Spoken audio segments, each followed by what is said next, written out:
of the district's promise statement. We promise to provide a supportive environment where unique learning experiences empower all for their chosen life adventure.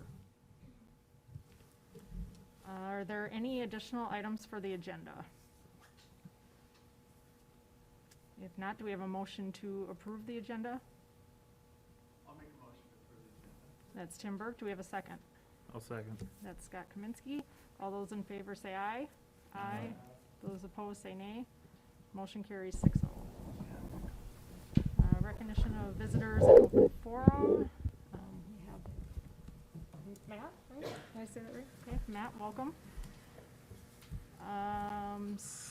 So we'll move on to 6, reports and presentations. Student representatives report. Okay, snow week is this week, and playoffs also start this week. So wrestling was today, I believe, and then girls basketball is tomorrow, and boys basketball plays Thursday. Yes. Me, Danny, and Mr. Stumps and Mr. Hanson met today, and we talked about the prom guidance that came out Friday. Yeah, it came out Friday. And right now, just the guidance is you have to have pods of 6 people, both indoor and outdoor. But we tried contacting the senator, and I don't know who the other person was, but they didn't answer. So we haven't gotten any response back, but we might try to get a Q&A session with them if we can, just to learn more about it and ask more questions and maybe try to get something fixed. It's a bit confusing. So what's the, just like, they can only be in groups of 6, just standing there together, or? Like Yeah, you basically have to be like in the same group as 6 people the entire time. Oh, Unless you can like co-mingle with other groups, but if you're more than 6 feet apart. so can you still do a grand march? I'm assuming it'd have to be virtual, you can't have parents in there, or? We'll tag team this, and I might jump into my superintendent report as there's a lot of Okay. overlap, and we've talked about some Okay. other things, but it's 2 18-page documents, one's indoor and one's outdoor guidance that Oh, wow. we're sifting through. Yeah, my guess is we can still have a grand march, based upon what, we read over the weekend and what we know. But it's just pods of 6, you don't have to social distance if you have a pod of 6, but you can't mix another pod of 6 with that, and so. I know we talked about in our prom committee meeting of doing a grand march, and we'd maybe do like 2 groups at different times, but like the students can walk through it twice, but it's more for the visitors coming in. So like some parents would be like group A from this 45-minute range, and then another group of parents come like 10 minutes later, and we do a run through again. So we were talking today in our meeting, and I did want to show them, this is what sort of advocacy looks like. So I figured we might as well call Senator Rosen, because she's been really good to work with. I sent an email over the weekend to Heather Mueller, who's our new Commissioner of Education starting in April, because I think every school district in the state wants to understand this, because it's not very clear. There's just a lot of nuances, and even outdoor doesn't mean outdoor. If you have even a canopy over it, it becomes indoor, and you follow some different guidance. So I'm like, just provide us with a Q&A and opportunity to ask questions. So that's what we were trying to advocate for, but haven't heard back from anybody. Okay. So I'm going to jump into mine, because they might have stuff to add too.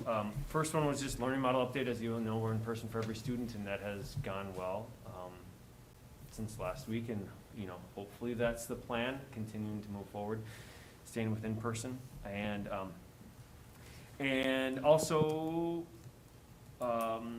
MDE, if you haven't heard, that we're going to start promoting. Just last week, they are now encouraging students to get tested. It's not mandatory, of course, but one of the hurdles or barriers to student testing is, of course, when you get to outside some metropolitan areas or even Mankato, is the drop-off sites for UPS. So they are now encouraging school districts to be the ones to have a drop-off site, which works easily enough in our schedule. If they're here by 9:30, we can call our UPS service provider here, and they just stop in at noon that day.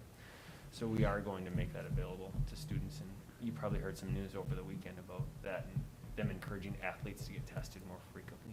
So it's a learning model update. Of course, you know, we've talked a little bit about the quarantine guidance and us staying with, 14 days for right now, but re-looking at the end of the month. And I know from a student's perspective, they talked to me about this in our meeting last week as well, just about re-looking at this. So we are going to at the end of the month, like I've told you before. And again, some things have changed both, and we can't predict the future, both who knows what happens with the variant, but we also know now the majority of our staff, or all of them that wanted it early, will be after their second week, which means that they don't have to quarantine, and which means hopefully then we won't have to, go to distance learning because of staffing issues like we had to in November, as well as some other reasons. So again, we will relook at that and at the end of the month, and then communicate accordingly whatever our decision is. And those were the three things on my list, along with the prom guidance that we talked about. And so I'll entertain any questions that you have.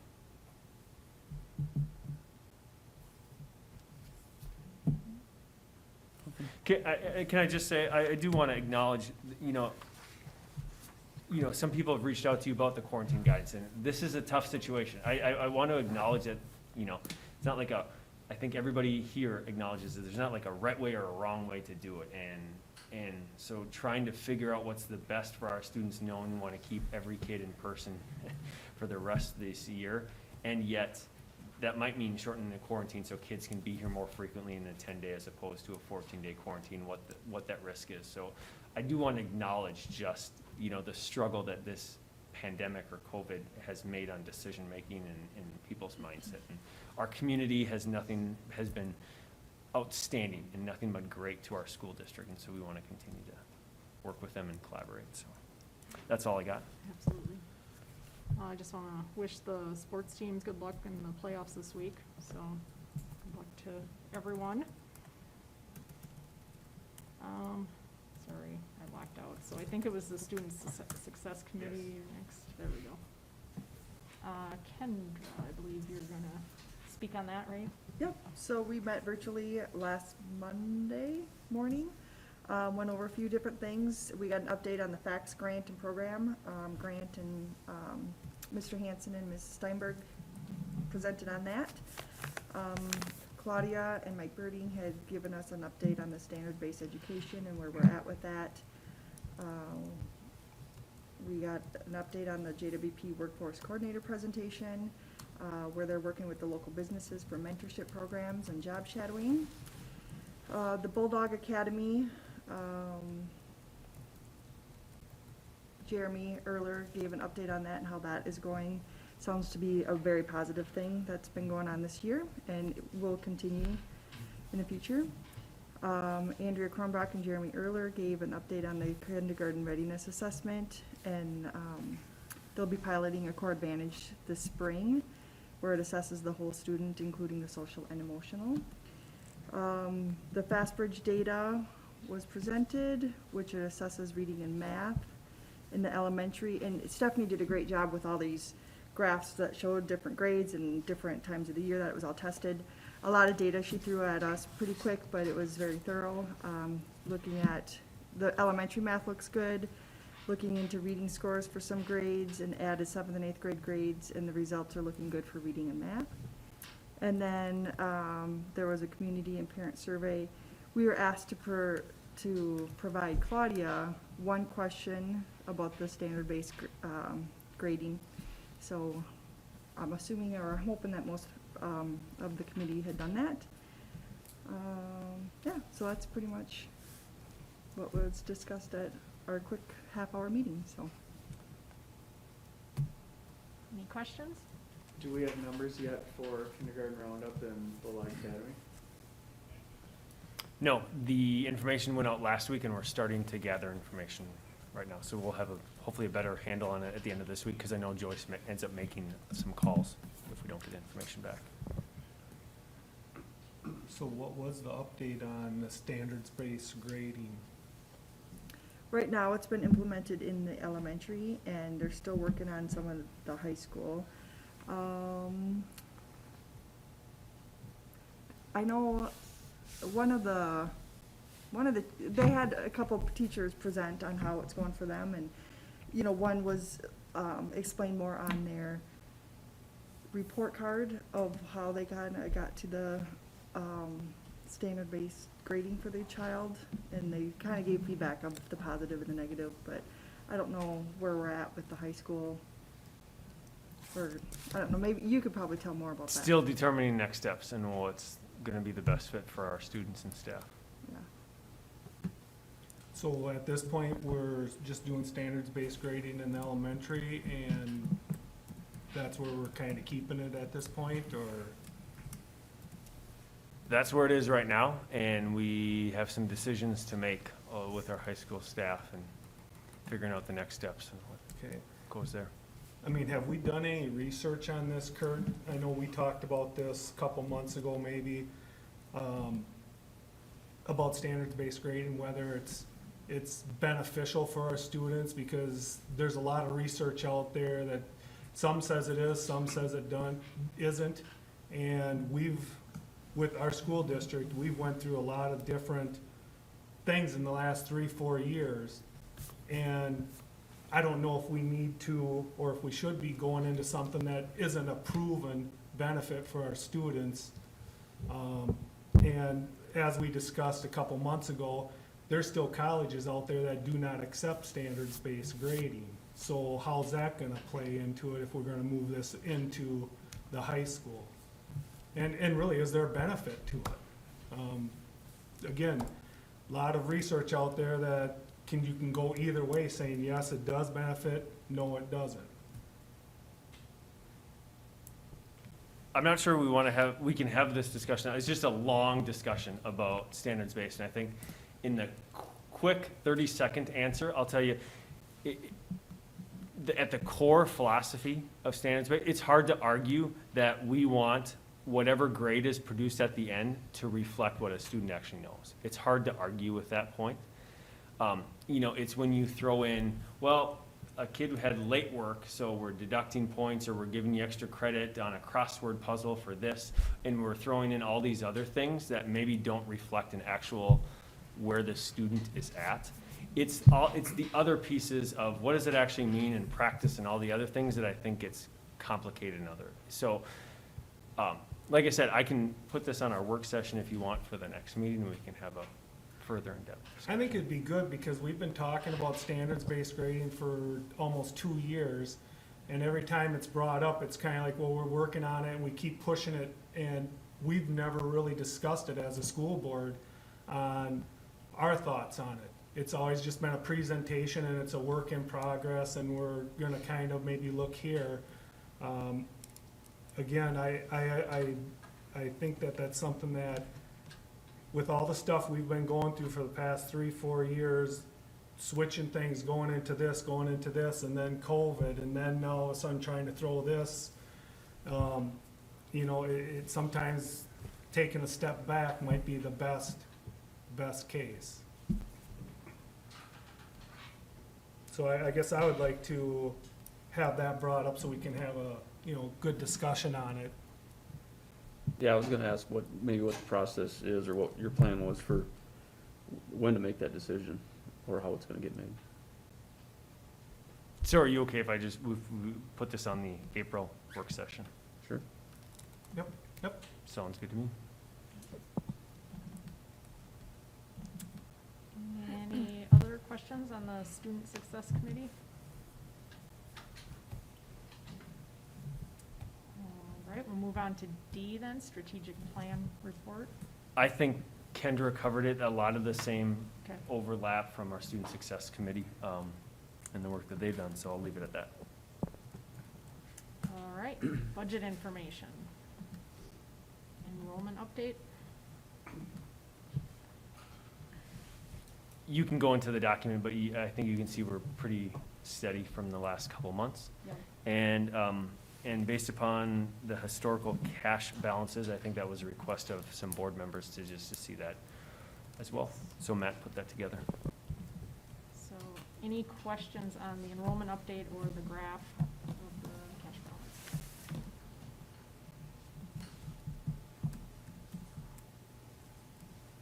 All right, if not, we'll move on to 7, approval of the consent agenda.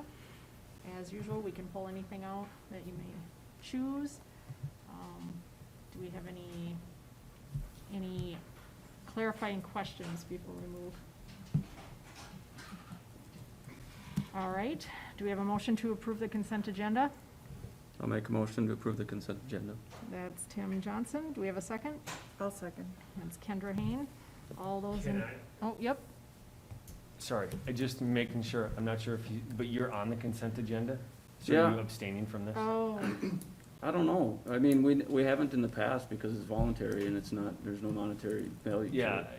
yeah. So- It is a big thank you to you for volunteering time to coaching our kids. I just wanted to.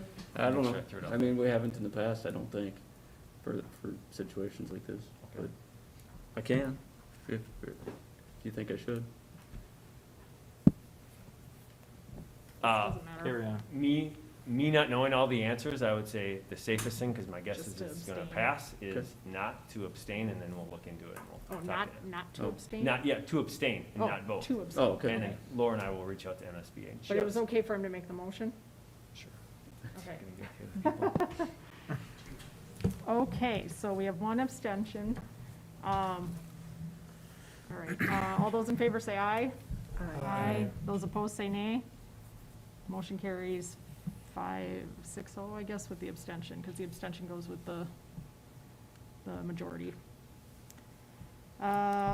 Old business, approve fiscal year 22 budget assumptions. Do we have any? No, I think this is the Questions or- same document you've seen multiple times, and we'll continue to work this out as we get some kindergarten enrollment numbers, but I'll answer any questions, but you've seen it before. Any questions from anyone? All right, if not, do we have a motion to approve the fiscal year 22 budget assumptions? I'll make a motion to approve fiscal year 22 budget assumptions. That's Scott Kaminsky. Do we have a second? I'll second it. That's Tim Johnson. Any further discussion? All those in favor say aye. Aye. Those opposed say nay. Motion carries 6-0. Approve audit engagement letter with Ide Bailey. Do you have any questions on that or anything?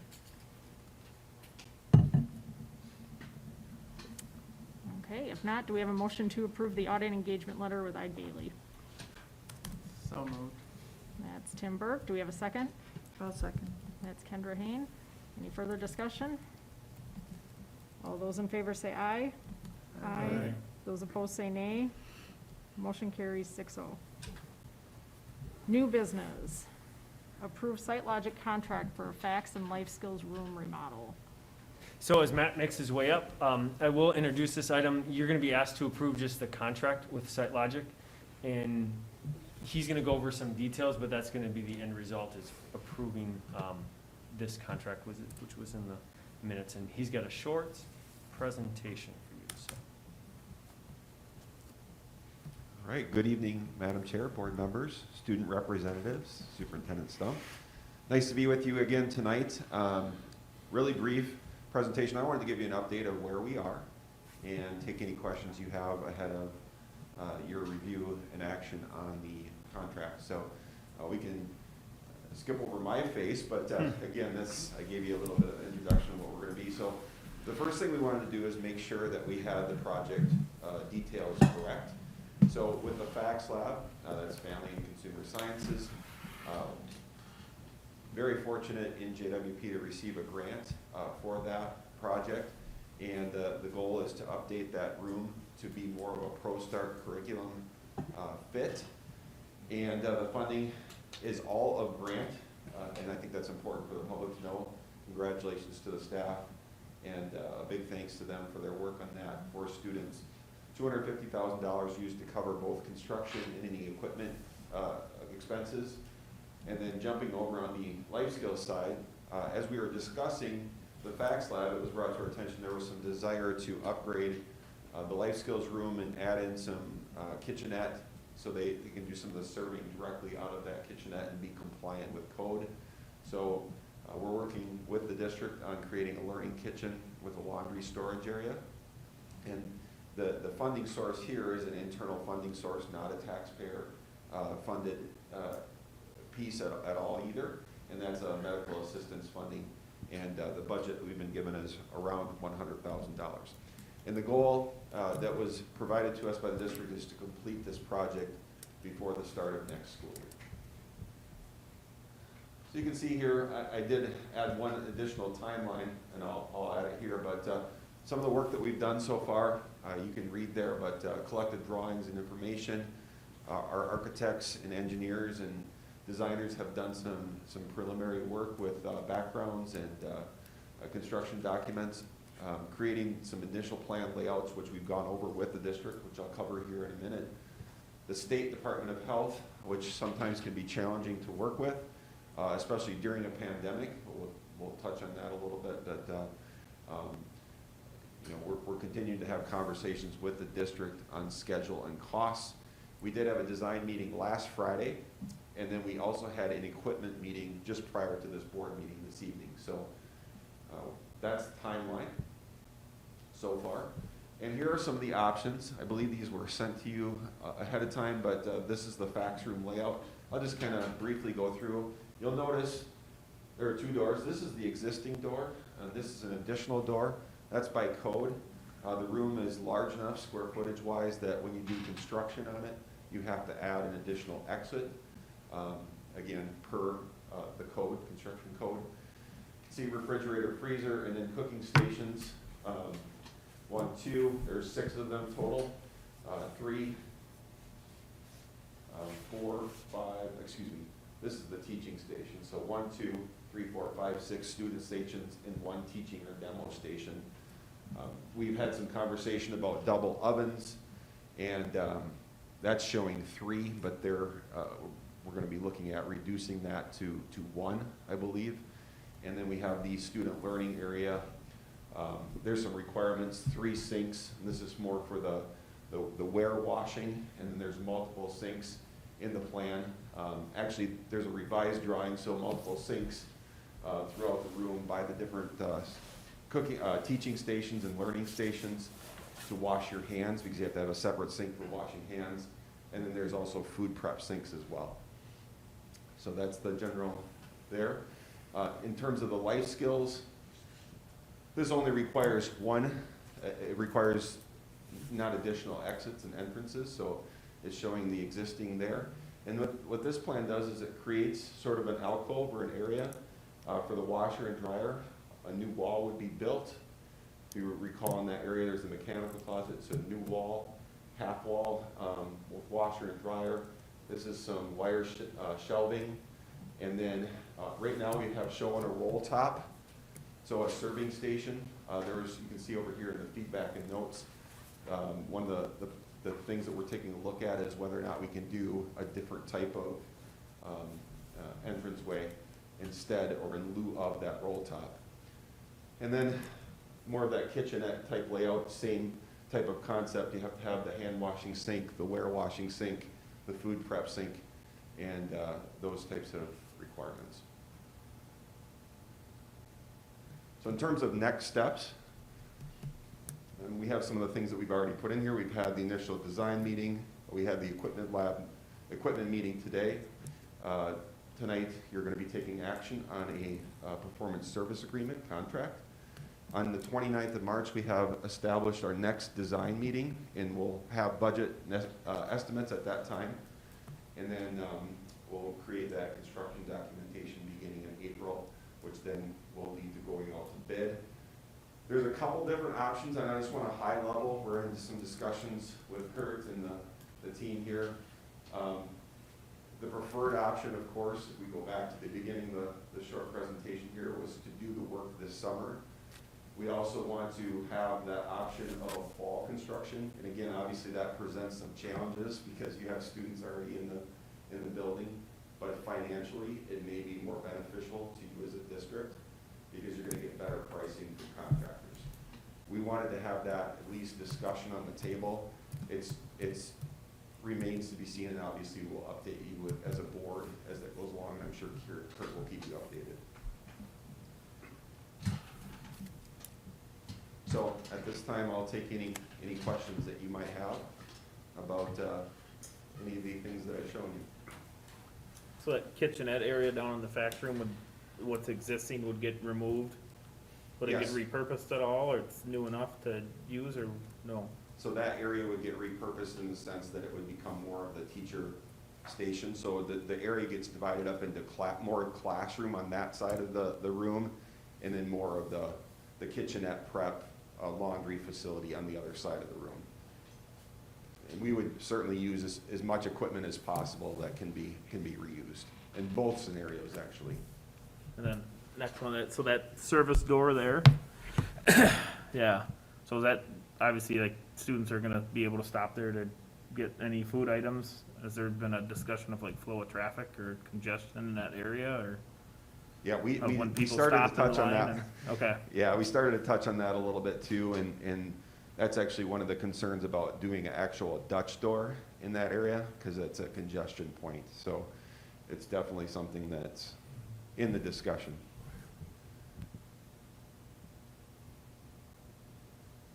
Good questions. But I know that, I mean, Kirk, and you can speak to this too, but the team there is very excited about this option just for the students. And it was fun to have student representatives in both meetings. We had a couple separate meetings and had some nice input from them. So you should be proud as a board to have students that are advocating for their programming.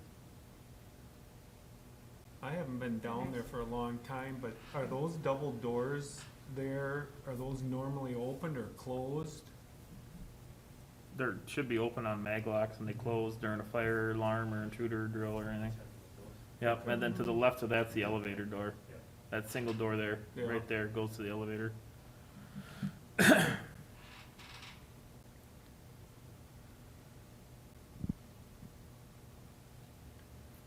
So Looks if good. they're going to, they're looking at like selling stuff out of there? Or what's the, Yes, potentially. Right now, they're using the concession stand, so they'll sell out of the concession stand. And so we're looking at what that would look like and, being in the stairwell, fire codes and everything else. So I think there's some questions to be had. That would be ideal, because then it's right next to their classroom and kids can go back and forth and have more experiences that are closer. so the stuff that is that stuff that's sold before or after school, or how's that? I guess Yes. I'm not even, And some during advisory as well, and sometimes just during classes. And what they've done more of is actually send out a link to a survey and just deliver it, make it in their kitchen and deliver it to staff during the day. So there's a mixture of things. okay. What is it that they sell? Just, Breakfast sandwiches, muffins, cookies, coffee, cappuccino. And then so all that stuff can be brought into the classrooms to eat during class and stuff, or I guess Yeah, Kinda it's a surprised lot of that- it's teachers, that fill out the form, to be honest with you, and then Okay. students might pick up a couple cookies or some muffins at the beginning of the day or at the end of the day. But as it evolves, and I think that's a really good question, as it evolves, there's obviously requirements for student nutrition. You can do smart snack development, and actually it'd be a good skill to work with the kitchen staff. So it is certainly possible. okay.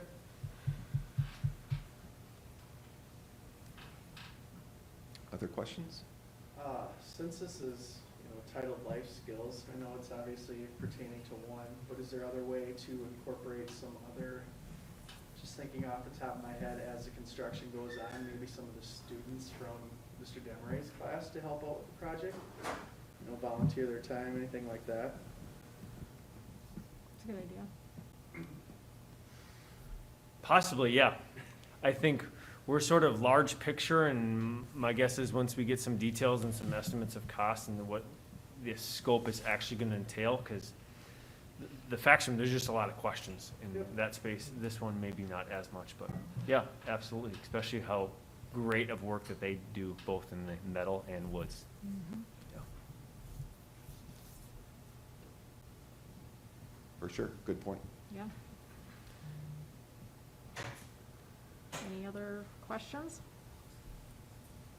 So Matt, you can stay up there. So if we go, I won't necessarily pull up the contract, but just know that we've worked through our insurance agency and actually had a meeting with Matt and looked through the contract, because there's some things that they require from the district, and our insurance agent asked them about. So I feel good about recommending the approval of this contract. And I know ideally we'd have talked about it at the beginning of March, but it just so happened with the timeline, and we're actually getting further down this construction project, that it felt necessary to have a contract now as opposed to April with SiteLogic, since we're sort of in the weeds already, so. So with that contract, Kurt, the percentages that we're gonna be paying SiteLogic, is that incorporated into the 250 and the 100,000 total, so we're not paying that above and beyond? So like if we're going 350 total for both projects, their fee is incorporated into that, so we're not paying 385,000, right? That's correct. Okay. I had my answer, but I'm glad that he said yes as well, so it was a great check, yes. On the same page, that's good. And we have, prices for equipment and stuff, I mean, rough prices, and they're under that 100,000, I mean, It's a process, so Right. we did work through some equipment, in a equipment meeting tonight, and talk through some of those Okay, that's what you had quantities meeting. and pricing and sort of a good, better, best scenario option. We're waiting, again, from the Department of Health and some of the answers that we'll need from them regarding, for example, stainless steel countertops, number of hand washing sinks. All those things will contribute to the pricing, but obviously, we're gonna work into the budget, and it's, that's what I'll say, if you had all that stuff figured out already, that was pretty good. Yeah, But no. there's a lot of loopholes through all No, that stuff. no, we're working through that, Okay. and really in that second design meeting on the 29th, things will become more focused. When you tend to source your products and materials, do you try to get that in the general region of the site, or do you have your own vendors that you pull from? A little bit of both. If the school district has preferred vendors, we love to work with them, because we know that's important to the local community. If the school district doesn't, we can certainly work with some of the sources we have. We're also going to use some of the South Central Service Cooperative and that contracting, the school, the school vendor purchasing contracts through the service cooperative make a lot of sense too.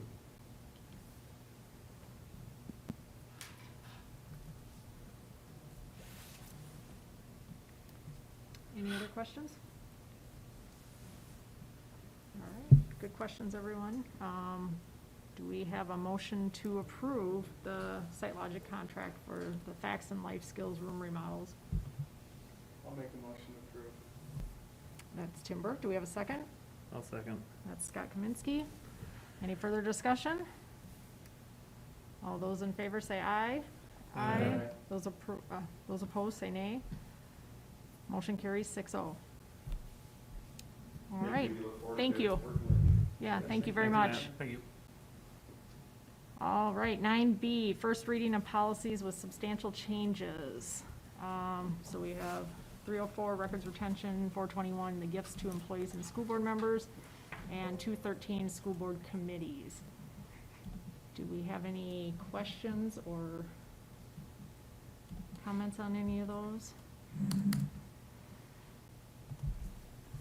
I know I had a question on the school board committee one. I kept getting this survey sent to me in my email, and I finally took it the other day about how school boards govern. And one of the questions on there was, have you ever been a chair of a committee? And I know our policy committee had talked about that we would designate Kurt the chair, but I got to thinking, wondering if we should have a separate chair of the committees, just to give practice in case somebody else ever became chair of the board, if it's something that we want to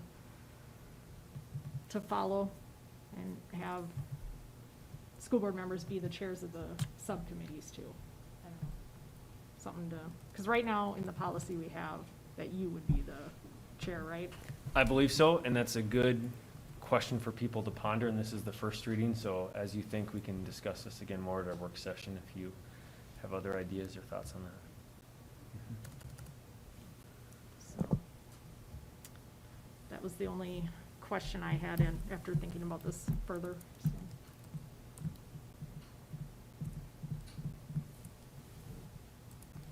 All right, then nothing to approve there.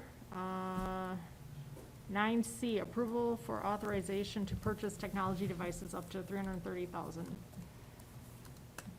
we have any questions on that? Again, this was a discussion at our work session meeting that Chromebooks are now being back ordered, so we're asking to approve up to that amount and hoping not to spend over, and possibly using ESSER 2 funds for the cost of this. Any questions before we move on? All right, if not, do we have do we have a motion to approve the authorization to purchase technology devices up to $330,000? So moved. That's Tim Johnson. Do we have a second? I'll second. That's Tim Burke. Any further discussion? All those in favor say aye. Aye. Aye. Those opposed say nay. Motion carries 6-0. All right, 10, approve resolution accepting donations with many thanks. We have quite a few here, so I'll run through them. Anonymous, $62.42 for Kids Corner tuition grant. Donor Casey's for $1,000 for community education. The Janesville Area Chamber of Commerce, $2,000 for scholarships. Janesville Area Chamber of Commerce, $1,000 for scholarships. Just so you know, the 2,000 was past, the 1,000 is future, so. Janesville Rotary Club, $2,500 for JWP baseball. Carol Steinberg, $500 for the Scott Steinberg scholarship. Smith's Mill Janesville Sportsman's Club, $250 for a scholarship. JWPEA, $1,500 for a scholarship. And Joe Finley Family Scholarship Fund, $4,240.41 for a scholarship. So, do we have a motion to approve the donations? I'll make a motion to approve the donation with thanks. All right, that's Tim Elke. Do we have a second? I'll second. That's Scott Kaminsky, and this is a roll call, so maybe, Size? yes. Burke? Yes. Johnson? Yes. Kane? Yes. Kaminsky? Yes.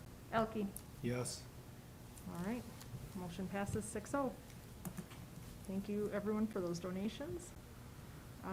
Upcoming meetings, March 17th, the certified negotiations meeting, so tomorrow. And then April 5th, study session followed by the activities committee meeting.